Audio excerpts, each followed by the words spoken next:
Bismillahirrahmanirrahim. Alhamdulillahirrahmanirrahim. Pada pagi hari ini kita semuanya masih dibarengi kesehatan sehingga bisa bertemu dan tetap semangat ya Pak untuk malam mendekati Ramadan. Mudah-mudahan Allahumma barik lana Ramadan wa barik lana Ramadan. Ya Allah, mudah-mudahan betul-betul kita disampaikan sampai pada bulan Ramadan nanti, bulan yang sama-sama kita harapkan ya, amin. Beberapa kasus tuh kemarin juga bukan kasus, tapi setidaknya itu yang sudah berharap sampai Ramadan ternyata Allah berkehendak lain, ajalnya telah sampai dan tetangga saudara kami ada sudah dipanggil lebih dahulu. Mudah-mudahan ya Allah kita semuanya diberi panjang umur ya, amin.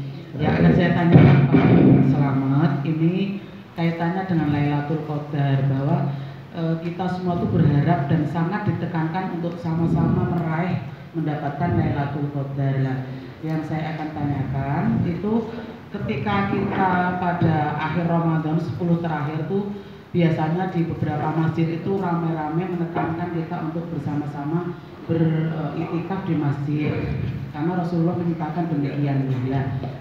Apakah kita sebagai umat muslim itu ketika memang kita sudah sungguh-sungguh mengamalkan apa yang di Ramadan itu sebaik-baiknya, tetapi kita amalan itu kita laksanakan di dalam rumah, apakah itu juga bisa kita mendapatkan Lailatul Qadar? Karena yang sementara yang saya tahu dan yang ditangkap itu adalah mendapatkan Lailatul Qadar itu kita iktikaf dan datang ke masjid. Lah mungkin kemarin ada titipan pertanyaan juga ini ya saya sampaikan di sini, barangkali saya akan mendapatkan jawaban yang lebih, nanti akan insya Allah akan sama-sama saya keluarkan. Mungkin ini dulu yang perlu saya sampaikan. Assalamualaikum warahmatullahi wabarakatuh. Warahmatullahi wabarakatuh. Terima kasih Pak Yai Selamat yang telah menyampaikan materinya mengenai puasa. Kami telah kita simak bersama tadi di ayat 183 surat Al-Baqarah, ya ayyuhalladzina amanu kutiba alaikumusiyam kama kutiba alal ladzina min qablikum la'allakum tattaqun. Tujuan utamanya menetapkan takwa. Jadi jangan sampai kita bisa masuk di bulan Ramadan. Kita masuk bulan Ramadan sampai akhir Ramadan, jangan sampai kita tidak mendapat ampunan dan takwa kita status rugi. Nek takwa niki drop iki yo ciloko, nek takwa nek enggak alhamdulillah bejo. Tapi nek status aduh terus nundakane iki rugi. Nah, ini monggo. Ini perlu kita pertimbangkan ya. Jadi kita benar-benar posone sing sungguh-sungguh menjada wajada. Ya. Sungguh-sungguh insya Allah nanti berhasil ya dosane diampuni, iman takwane nambah. Itu jadi ini tadi kami cuma nambah nun sewu selamat. Kemudian wa man kana minkum maridun aw ala safarin fa iddatun min ayamin ukhra. Ayat selanjutnya ya, nek dalam perjalanan ya, dan dalam keadaan sakit itu boleh ya, boleh dimukahke, dibatalke, tapi harus mengganti hari yang lain. Ya, ini ibu-ibu kadang-kadang niku sok lengah. Nun sewu Pak, ini sekedar mengatakan ibu nek bolong, ya, masa itu kan nderet dikei tondo gitu ya Bu ya. Itu kemarin kan pengalaman dengan utangmu ki piro? Ayo wis rejep iki ndang lali Bu, lali wis genah. Ayo besok lagi kalau puasa cabang. Wah kok metu centang lagi, apalagi yang masih muda-muda suka tidak beraturan, ngeten nggih niki headnya. Jadi mohon kita sekedar mengingatkan saja, seandainya kita batal tidak mengajarkan puasa Ramadan, ning ana niat mau bayar, syukur iso Syawal enteng. Kalau kita bisa puasa Syawal itu lega-leganya apa utang-utangnya tertutup gitu loh ya. 6 hari bulan Syawal itu setelah sholat Id besoknya, kalau nggak bisa ya yang penting di bulan Syawal itu segera kita tutup, insya Allah kita akan mencapai keberuntungan, yaitu diampuni dosa kita dan ditingkatkan iman takwa kita. Demikian untuk tambahan saja, tadi sudah mengenai sedekah dan lain-lain sudah disampaikan. Matur nuwun, mudah-mudahan ada manfaatnya. Kurang lebih mohon maaf. Wassalamualaikum warahmatullahi wabarakatuh. Terima kasih ringkas padat atas tanggapan, atau ini sebetulnya Bu Argo ini juga sudah punya jawaban, sudah tahu ya. Namun mungkin ada yang mau mencoba menjawab Pak Argo. Ini yang ada dua intinya, di mana iktikaf dan masjid. Nah, yang iktikaf di masjid bisa diartikan fisik. Apakah di bawah ini juga masjid? Ya betul. Maka kita berdoa dari masuk masjid, doa masuk kaki kanan dulu juga termasuk bagian masjid. Masjid secara fisik. Namun dunia pun juga dinamakan masajidallah. Jadi dunia termasuk rumah kita. Namun apabila mau meningkatkan, suatu rumah dibuat tempat ibadah yang khusus, satu kamar yang khusus. Jadi kalau kita sholat di suatu kamar itu mi'rab ya kamar khusus itu. Itu arti daripada arti sempit dan makna yang luas daripada masjid. Itu juga secara maknawiyah bisa dilaksanakan iktikaf di rumahnya sendiri, dalam arti masjid dunia pun juga masjid. Itu pertama. Yang kedua, wanita. Bu Argo mau maknai wanita ini banyak persyaratannya. Mau ke masjid dengan istilahnya tidak boleh pakai pakaian yang serono, pakaian yang tabarruj, tidak boleh membawa wangi-wangian. Salah satu lebih utama untuk wanita dilaksanakan di rumah ibadahnya, itu satu. Maka jawaban ini semoga iktikaf di rumah untuk wanita, suaminya yang ke masjid akan mendapatkan daripada pahala suaminya, karena wanita itu surganya di suami, izin daripada suami.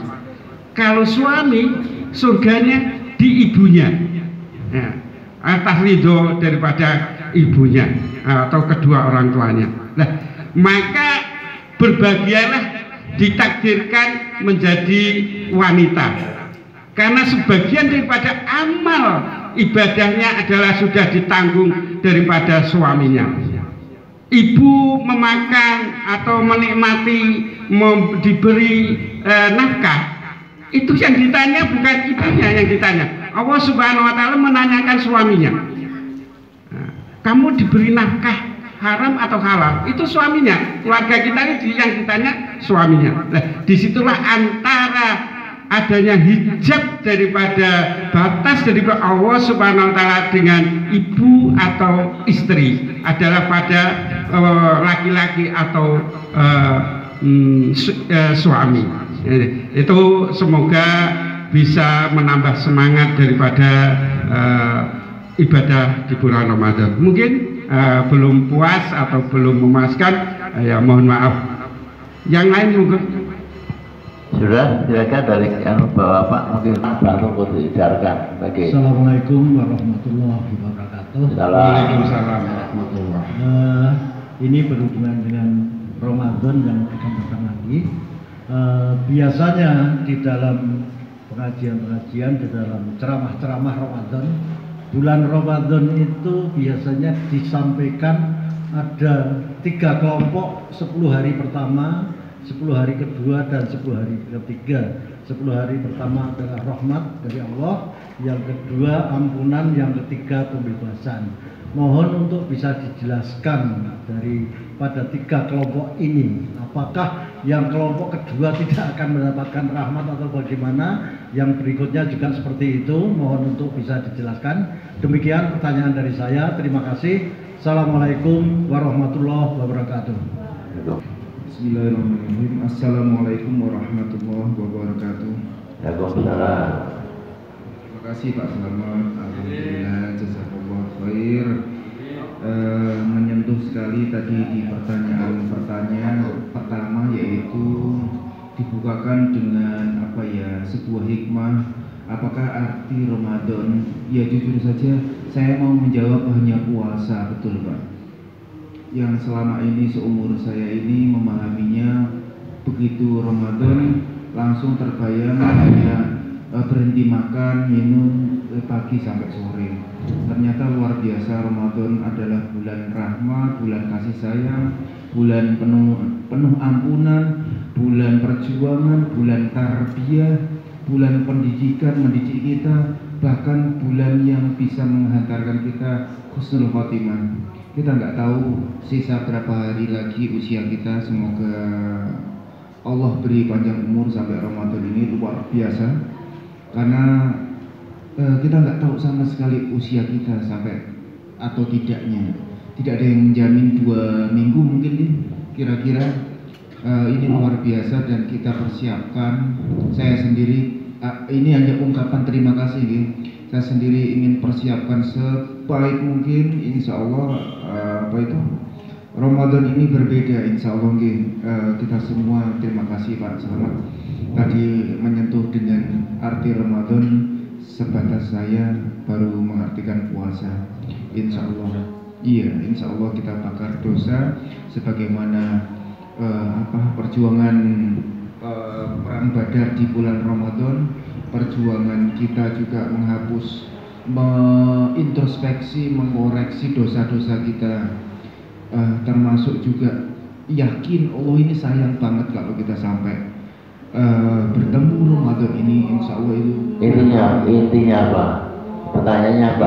Mohon maaf Pak, ini emosional, jadi hanya curhat dan terima kasih dan ajakan untuk berterima kasih tentang Ramadan. Demikian. Assalamualaikum warahmatullahi wabarakatuh. Karena waktu. Terima kasih. Assalamualaikum warahmatullahi wabarakatuh.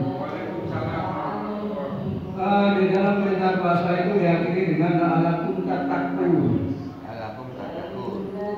Saya berusia 75 tahun. Berarti saya sudah puasa 65 tahun kalau diakhiri di masa sah itu adalah setelah usia 10 tahun. Berarti saya sudah puasa 65 tahun. Pertanyaannya, apakah ada standar barometer bahwa puasa sekian kali sudah masuk tataku? Yang kedua, apa indikator kalau puasa saya diterima oleh Allah? Yang terakhir, seandainya saya masuk tataku dan saya berbuat sesuatu yang kurang bagus lisan saya, misalnya dari lisan saya keluar, maaf ini dasmu, apakah ini menunjukkan ketakwaan saya? Padahal saya didukung oleh mayoritas pendukung saya. Bagaimana penjelasan Ustaz tentang perilaku saya ketika saya mengatakan goblok jasmu gitu. Terima kasih. Wassalamualaikum warahmatullahi wabarakatuh. Dari Bapak Sarwan Husein yang ada membagikan adalah 10 hari awal rahmat, 10 hari kedua maghfirah. Nah, ini adalah suatu sistem atau target menyemangati daripada untuk meningkat sebetulnya di situ makna yang terserah. Sebagaimana 1 bulan Ramadan itu adalah memang Allah benar-benar membelenggu setan. Itu makna arti yang sesungguhnya juga memang membelenggu, memborgol betul. Namun kita yakini bahwa yang memborgol setan itu pun juga maknawiyah juga. Sebagaimana ini diharapkan dengan 10 pertama, 10 kedua lebih meningkat lagi. Apalagi 10 ketika ada malam Lailatul Qadar tadi, harus semuanya ditingkatkan. Bahkan kalau di pondok itu diliburkan. Karena apa? Untuk pengasuhnya itu mengamalkan infirodi pribadinya langsung kepada Allah Subhanahu wa taala, tidak lagi anak-anak atau santrinya, semuanya disuruh. Inilah malam untuk menggapai Lailatul Qadar yang diimplementasikan oleh Mas Cato tadi, menyemangati bagaimana bersyukur untuk meraih bulan Ramadan. Lah, mumpung masih tinggi-tingginya semangat kita, maka nanti setelah kita pulang sebaiknya mencatat, menulis pertama saya mau apa, ditarget, ditulis.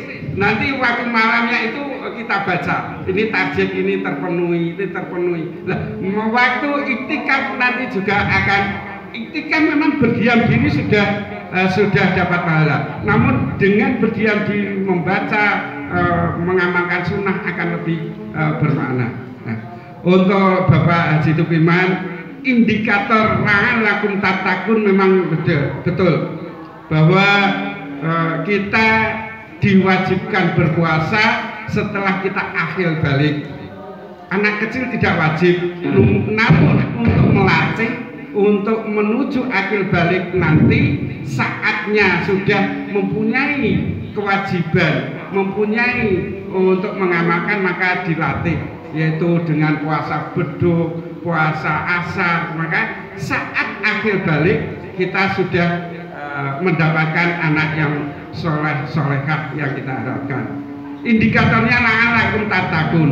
Apakah puasa kemarin sampai bulan sekarang itu kita berbuat dolim, kita berbuat aniaya, kita masih menipu? Lah, ini salah satu indikator ketakwaan. Ketakwaan itu meningkat. Takun itu dari rasa takut, tawadhu, takut betul-betul bahwa kita itu sebagai ciptaan Allah Subhanahu wa taala. Tugas kita hanya ibadah dan ibadah. Nah, yang pelaku daripada public figure, nah, kata-kata ini yang lebih pedas itu juga banyak, Pak. Kita yang di terminal itu bukan hanya sekedar itu yang diucapkan, lebih daripada itu. Nah, apakah itu juga suatu merusak? Di sini hanya amalan yang merusak daripada puasa tersebut, namun tidak sampai membatalkan. Mau mengucap apa aja tidak membatalkan. Sebagaimana tadi bahwa yang wajib puasa itu adalah orang yang berakal, yaitu yang gila tidak mempunyai kewajiban untuk berpuasa. Nah, itu indikatornya adalah ketakwaan kita itu akan lebih takwa atau tidak.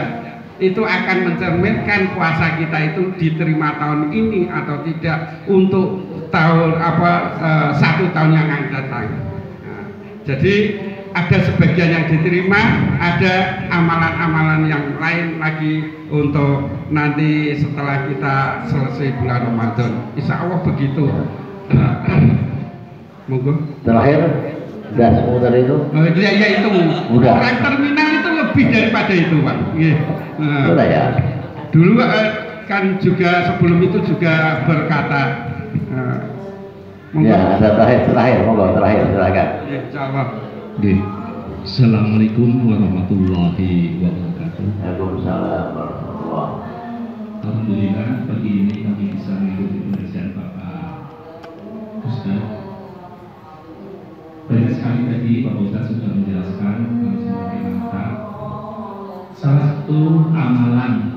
satu dari 4 amalan yang disampaikan tadi salah satunya adalah qiyamul atau sholat tarawih. Ada yang berpendapat bahwa sholat tarawih itu sama dengan sholat malam, sehingga kalau orang sudah melaksanakan sholat tarawih itu tidak perlu lagi melaksanakan sholat yang lain, seperti itu. Padahal ketika sholat malam kita itu bisa secara tenang, secara khusyuk, lebih mendekatkan diri kepada Allah, bisa juga ada sebagainya. Sementara kalau sholat tarawih kan biasanya juga banyak anak-anak tinggal mengurangi khusyukan kita. Kemudian juga berpendapat bahwa ketika kita sudah sholat tarawih, kemudian kita mau sholat malam, itu tidak usah witir, nanti witirnya setelah sholat malam. Namun demikian kalau saya sendiri, Pak Bunda itu meyakini dan melaksanakan sholat tarawih tetap sholat tarawih. Kemudian ketika kita masih sahur, ada waktu yang cukup untuk sholat malam, kami juga menyempatkan untuk sholat malam, karena kami sampaikan bahwa waktu malam adalah waktu terbaik seseorang hamba untuk mendekatkan diri kepada Allah terbaru, untuk bermunajat, untuk berintrospeksi diri, untuk curhat sama Allah. Dan waktu malam adalah waktu terbaik untuk mengetuk pintu langit. Nah ini kira-kira menurut pencerahan Pak Ustadz, kira-kira yang siap sekarang ini yang melaksanakan sholat tarawih, kalau ada kesempatan saya juga sebelum sahur, saya juga melaksanakan yang lain atau tahajud. Apakah ini sudah apa dibolongkan atau mungkin ada pendapat lain yang lebih baik? Ya. Mohon pencerahannya. Demikian yang dapat kami sampaikan. Terima kasih. Assalamualaikum warahmatullahi wabarakatuh. Kalau sholat tarawih adalah di mana sholat sunnah yang diselingi dengan istirahat, tarawih istirahat. Sedangkan witir artinya adalah ganjil. Namun fungsinya adalah penutup sholat sunnah. Sebagaimana sholat tarawih, sholat witirnya sebagai penutup daripada sholat tarawih itu penutup sholat. Namun tidak boleh dilaksanakan witir itu 2 kali dalam satu malam. Nah, intinya tidak boleh dilaksanakan witir 2 kali dalam satu malam. Nah, kalau sudah witirnya di selesai tarawih, maka waktu tahajud, waktu kita bermunajat di sepertiga malam tidak witir lagi. Tidak usah witir, guys. Tidak usah witir. Karena kalau witir kedua nanti tidak ganjil. Oke. Ya, itu. Ada yang melaksanakan witir itu 1 kali witir dalam arti 3 rakaat langsung. Ada yang witir itu 2 rakaat, 1 rakaat. Nah, ada yang mau kalau yang 2 rakaat bagaimana niatnya? Apakah witir? Nah, itu juga pembahasan tersendiri agar kita meningkat. Terus kalau sahur dalam sepertiga malam, baik, memang sahur adalah waktu 10 menit sebelum menjelang subuh. Ini waktu-waktu yang mustajab. Kita hubungan langsung dengan Allah Subhanahu wa Ta'ala, di mana juga dikatakan imsak, yaitu menggenggam tadi. Kita sebagusnya adalah apa yang kita utarakan, apa yang kita ucapkan, apa dalam hati kita, anak kita mau diapakan, mau bagaimana. Waktu sahur ini kita curahkan.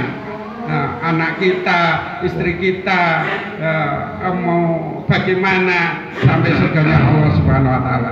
Insya Allah semoga menambah pengetahuan dan semoga saya sendiri juga menyemangati diri sendiri untuk mengamalkan itu. Insya Allah. Ya, terima kasih. Waktunya sudah habis. Semuanya mohon dimaklumi. Ibu-ibu dari Pemalang Sawi ada kesempatan, ada yang bertanya? Tamu-tamu kita dari monggo silakan. Terima kasih. Assalamualaikum warahmatullahi wabarakatuh. Waalaikumsalam warahmatullahi wabarakatuh. Sebetulnya saya sudah diwakili dari suami saya dari Tegal tadi sudah. Ini saya mewakili juga dari adik dan dari anak saya. Saya menanyakan bahwa untuk zakat itu apakah cukup sekali saja 2,5 kilo? Ternyata kan kita di mana dimintai zakat lagi. Karena ada yang berbicara, mosok saya zakatnya berkali, tidak apa-apa zakat berkali-kali. Sebetulnya zakat kan hanya 2,5 kilo ya Pak. Tapi di pertemuan kami di Dharma Wanita Kabupaten Tegal itu dimintai 2,5 kilo untuk zakat. Itu yang sebaiknya itu yang zakat di rumah kan ada Pak, zakat yang dikumpulkan di masjid saya ada, tapi tetap dimintai di zakat di sana. Kalau saya mengatakan itu sedekah, tapi betulnya yang mana mohon pencerahannya. Terima kasih. Billahi taufik wal hidayah. Assalamualaikum warahmatullahi wabarakatuh. Salam. Dari kata zakata, ya, artinya zakata itu mensucikan, ya, menumbuh kembangkan juga bisa begitu, artinya juga bisa zakata itu bisa berarti juga kotor, ya, kotor. Artinya sesuatu yang bisa tumbuh berkembang kalau kita melakukan zakat, tapi kotor kalau kita nggak mengeluarkan zakat, itu kotor namanya, ya. Jadi itu zakat hanya 1 kali wajibnya, ya, sesuai dengan nisabnya. Jadi kalau 2 kali ibu sudah betul sedekah, ya, sudah betul itu, ya. Itu ya, biar ringkas jawabannya. Terima kasih sekali. kembali ibu-ibu dari Selawi. Semoga kalau ada waktu berjumpa kembali di gelombang yang sama ya di tempat ini. Terima kasih ya. Barangkali itu pengumuman sedikit. Mulai tanggal 1 Maret itu ada kultum subuh ya, ada subuh dan kultum di tempat yang sama. Maka ini biasanya tiap tahun semuanya diisi selingan. Selingan pertama akan diisi Ibu Hajah Ridwan ya, tanggal 1 biar membuka semangat. Ya, kemudian subuh kedua tanggal 8 Maret akan diisi Pak Abdul Malik, Ustadz Abdul Malik. Pak Abdul Malik, ya siap ya, 8 Maret. Yang 15 Maret dari Sabtu pagi seperti ini kultum akan diisi Pak Ustadz Hepta. Ya, Pak Hepta ini juga akan isi ya, Ketua PCM. Ketua PCM ini Ibu dari Ungaran. Ya. Ketua Majelis PCM Ungaran ya. Dan yang terakhir tanggal 22 Maret akan diisi Pak Kiai Tukimang. Ya, nanti kita ingatkan kembali jadwalnya. Semoga ini bisa disiapkan dan nanti bisa kita sama-sama. Berarti itu Bangku pada sore pagi ini, baik kita tutup sama-sama dengan doa konfirmasi berapa. Untuk menambah manfaat atau agar jamaah pertemuan kita tidak dianggap sebagai jamaah atau sebagai halaqah yang sia-sia, maka kita tutup dengan doa kifaratul majlis. Subhanakallah wa bihamdihi, subhanakallahumma wa bihamdika, asyhadu an la ilaha illa anta, astaghfiruka wa atubu ilaik. Sallallahu